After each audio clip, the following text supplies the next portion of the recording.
So there's this concept out there. It's called the dip.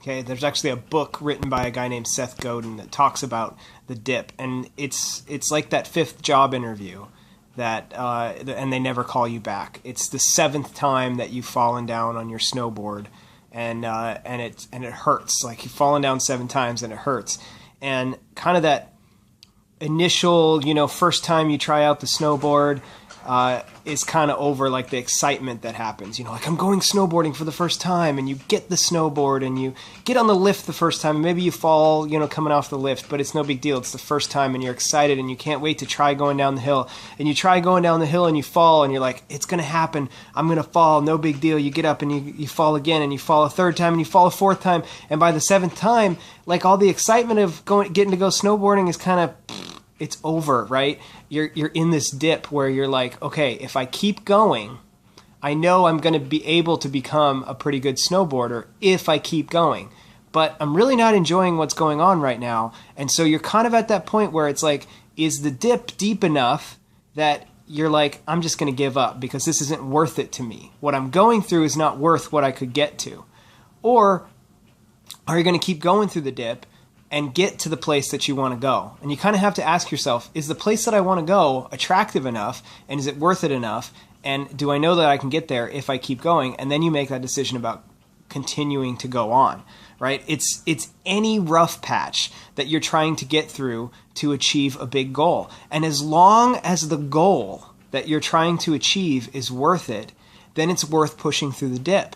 If the goal that you're trying to achieve, or the thing that you're trying to get to, is not worth what you're going through, then it's probably actually a good thing to quit. Okay, so let's apply that to nutrition. Let's apply that to fitness. You want to be healthy. You want to feel good on a daily basis. You want to not have cravings all the time for bad food. You want to have a good relationship with food.